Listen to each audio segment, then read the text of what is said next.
अस्सलामुअलैकुम। तो वेलकम है आप लोगों का इमरात चैनल में। एक बहुत अच्छी खबर पाकिस्तान की डिफेंस एक्सपोर्ट्स के हवाले से। खबर कुछ यूँ है कि पाकिस्तान ने फिस्कल ईयर 2022 से 2023 के दरमियान अपनी तारीख में सबसे ज़्यादा डिफेंस एक्सपोर्ट यानी कि अपने दफाई सामान को एक्सपोर्ट किया है दूसरी कंट्रीज़ को, और इसकी लागत है 415.650 मिलियन डॉलर्स, यानी कि 500 मिलियन डॉलर का आधा बिलियन डॉलर बनता है। यानी कि ये तकरीबन 425 मिलियन डॉलर के आसपास पाकिस्तान ने डिफेंस इक्विपमेंट को एक्सपोर्ट किया है दूसरे कंट्रीज़ को।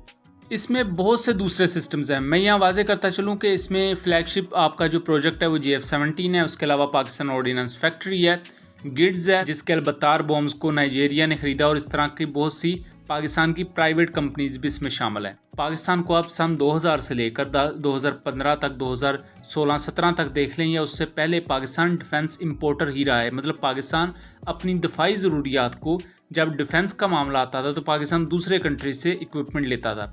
लेकिन अब चीज़ें कुछ हद तक बदली हैं। पाकिस्तान ने सबसे पहले तो सेल्फ रिलायंस हासिल किया एक हद तक। हम अभी टोटली सेल्फ रिलायंट नहीं है, खुद इन्हिसार नहीं हुए। हम अभी भी बहुत सी चीज़ों को इंपोर्ट करते हैं दूसरी कंट्रीज से, जैसे कि बड़ी नेवल वॉरशिप्स हैं, सबमरीन्स हैं। अब मुस्तकबिल में पाकिस्तान क्या कर रहा है कि आहिस्ता आहिस्ता अपने आप को ट्रैक पर ला रहा है ट्रांसफ़र ऑफ टेक्नोलॉजी के लिए, कि हम दूसरी कंट्रीज़ की टेक्नोलॉजी हासिल करेंगे और इन इक्विपमेंट्स को अपने मुल्क में बनाएंगे। जैसा कि हंगोर क्लास सबमरीन है, ऐसी 8 सबमरीन पाकिस्तान ने लेनी है। 4 चाइना बना के देगा, जबकि बाकी 4 पाकिस्तान में Karachi shipyard and engineering works में बनेंगी। इसी तरह जिना क्लास फ्रीगेट है, तो ये पाकिस्तान और तुर्किया ने मिलकर इसका डिज़ाइन बनाया है, और पाकिस्तान और तुर्की मिलकर ही इस फ्रीगेट को बनाएंगे। इसी तरह जॉइंट वेंचर की एक बहुत बेहतरीन मिसाल आपको GF-17 थंडर की देता चलूँ, जिसमें चाइना और पाकिस्तान इस एयरक्राफ्ट को मिलकर बनाते हैं। 2018, 2016, 2017 ये वो फिस्कल ईयर्स हैं। अगर आप इन सालों में पाकिस्तान की डिफेंस एक्सपोर्ट्स देखें तो सिर्फ $2 मिलियन, $3 मिलियन, $4 मिलियन या हद से ज़्यादा $10 मिलियन के आसपास होंगी। 2019 से 20 के दरमियान पाकिस्तान की डिफेंस एक्सपोर्ट्स $200 मिलियन क्रॉस की, और ये तब हुआ जब 3 GF-17 थंडर्स नाइजीरिया ने खरीदे थे। इसी दौरान म्यांमार को जो GF-17 थंडर्स प्रोवाइड किए गए उनका शेयर भी पाकिस्तान को मिला। तो इस तरह पाकिस्तान की डिफेंस एक्सपोर्ट 2019 में एक अच्छी खासी हमें इंक्रीज देखने को मिली। अब उसके बाद जो फिस्कल ईयर है 2022 से 2023 के दरमियान, इसमें डिफेंस एक्सपोर्ट्स पाकिस्तान की तारीख में 30 गुना ज़्यादा बढ़ी हैं। 30 गुना ज़्यादा पाकिस्तान की दफाई बरामद बढ़ी है, जो पाकिस्तान ने दफाई सामान दूसरी कंट्रीज़ को दिया है, और ये कीमत बनती है 415.650 मिलियन डॉलर, यानी कि आप इसे 416 मिलियन डॉलर के आसपास ही समझ लें, आधा बिलियन डॉलर से कुछ कम। मुस्तकबिल में पाकिस्तान ये एम करता है कि वो एटलीस्ट $1 बिलियन सिर्फ अपने दफाई सामान को बेच के कमाएगा। अब इससे पहले अगर आप सोच रहे होंगे कि पाकिस्तान डिफेंस इंपोर्टर था तो फिर सेल्फ रिलायंस किस तरह हासिल की, और ये सेल्फ रिलायंस का हमें फ़ायदा क्या होता है, तो इसकी मैं आपको एक मिसाल देता हूं कि पाकिस्तान के एक अननेम्ड मिलिट्री ऑफिशियल ने एक इंटरनेशनल वेबसाइट को ये बताया कि इससे पहले जब हम वेपन्स इंपोर्ट करते थे, दूसरी कंट्रीज से ख़रीदते थे, तो उसका काफ़ी ज़्यादा खर्चा होता था। एक तो आपने जब दूसरे मुल्क से लेकर एक चीज़ अपने मुल्क में आनी है, उसको लेकर आने का खर्चा, उसके बाद उसकी ट्रेनिंग, उसके साथ जब दूसरे कंट्रीज़ के इंजीनियर्स अपने मुल्क में आते हैं तो ज़ाहिर बात उन पर भी खर्चा होता है। उन्होंने रफ से एक एस्टिमेट बताया कि अब मौजूदा दौर में यानी कि 2022, 23, 2021 में पाकिस्तान ने सेल्फ रिलायंस इस तरह हासिल की है कि एक साल में जो हम $1.5 बिलियन का हम दूसरे मुल्कों से असला लेते थे, हम वो $1.5 बिलियन का वेपन या एमुनिशन हम अपने मुल्क में बनाते हैं, और उसी $1.5 बिलियन में हमने जो इंपोर्ट करना होता था इससे पहले, हम उससे ज़्यादा तादाद में दफाई सामान बना लेते हैं। इससे बहुत से आपको फ़ायदे हो जाते हैं। एक तो उसी $1.5 बिलियन में आप ज़्यादा तादाद में ज़्यादा बेहतर अपने मुल्क में तैयार करदा अपनी मर्ज़ी से इक्विपमेंट बना लेते हैं, उस पर किसी किस्म का आपको दूसरे मुल्क का प्रेशर नहीं होता। दूसरा, आपकी अपनी प्रोडक्शन लाइन हॉट रहती हैं, आपकी अपनी इंडस्ट्री चलती रहती है।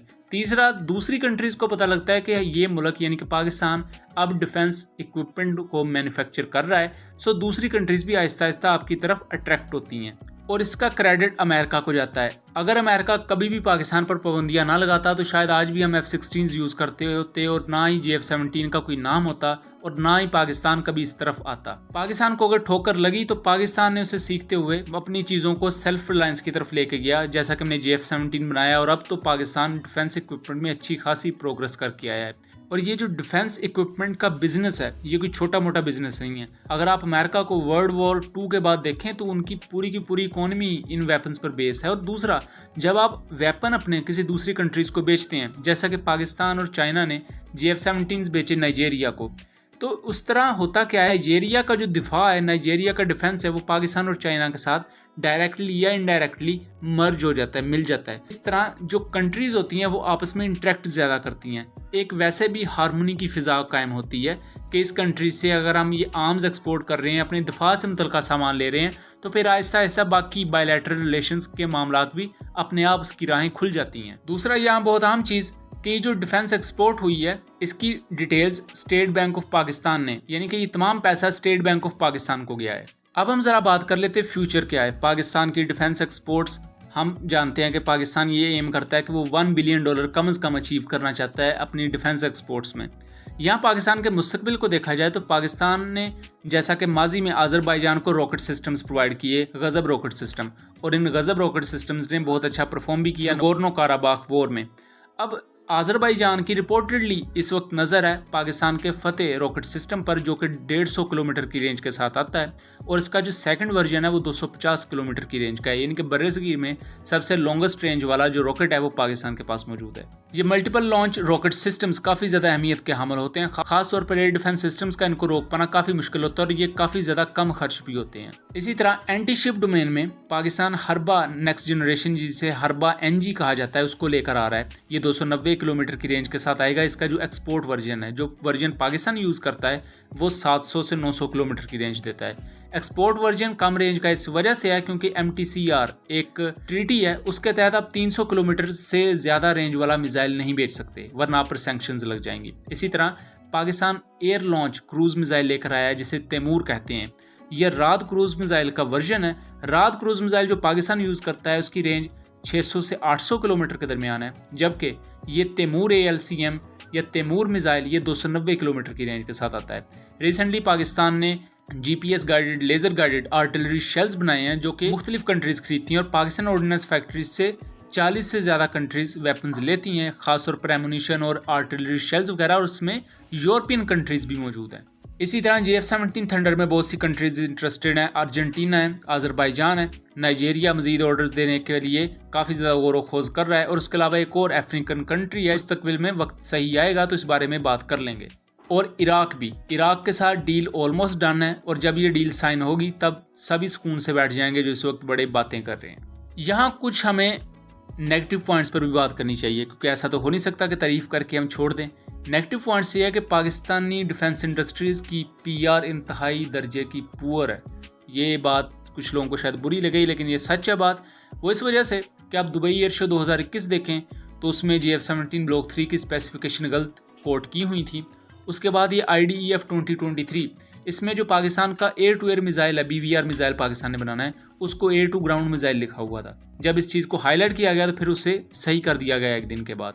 जो आपकी दफाई पैदावार की PR होती है, यानी कि आप PR वीडियोस या समझ लें कि किस तरह अपने वेपन को डिस्प्ले करते हैं दुनिया के सामने, वो बहुत अच्छी होनी चाहिए। अगर आप इंडियन साइड पर देखें तो हम सब जानते हैं कि तेजस कितनी के प्रोडक्शन लाइन में और वो कितने के जहाज़ बन चुके हैं, लेकिन उसके बावजूद भी इंडिया की PR इतनी ज़बरदस्त होती है कि वो देख के इस तरह लगता है कि तेजस तो F-35 को भी हरा देगा। लेकिन उसके मुकाबले में आप JF-17 को देखें तो JF-17 ब्लॉक 3 मार्च 2023 में इंडक्ट हो चुके हैं। उनके 16 के करीब जो यूनिट्स हैं वो नंबर 16 स्क्वाड्रन में ऑपरेशनल हैं, लेकिन उसके बावजूद भी आपको पाकिस्तान एयरफोर्स की तरफ से कोई PR उसके बारे में आपको डेडिकेटेड वीडियोस या प्रमोशनल वीडियोस नज़र नहीं आएंगी। PR को लेकर काफ़ी ज़्यादा अच्छे इनिशिएटिव भी देखने में आए, खास तौर पर पाकिस्तान ऑर्डिनेंस फैक्ट्री की तरफ से और पाकिस्तान की गिड्स की तरफ से। बहुत अच्छी ये एक चीज़ है जो मुस्तकबिल में बहुत ज़्यादा हेल्प करेगी अपनी डिफेंस एक्सपोर्ट्स को बनाने में। पाकिस्तान मुस्तकबिल में एयर डिफेंस सिस्टम से लेकर अपनी राइफल्स तक और बहुत सा दूसरा इक्विपमेंट भी बनाने जा रहा है। सो मुस्तकबिल काफ़ी ताबनाक नज़र आता है, बशर्ते के जो फिलहाल कमज़ोरियाँ हैं उन पर काबू पा लिया जाए। उम्मीद करता हूँ चीज़ें क्लियर रही होंगी। मिलेंगे अगली वीडियो में, तब तक के लिए अल्लाह हाफिज़।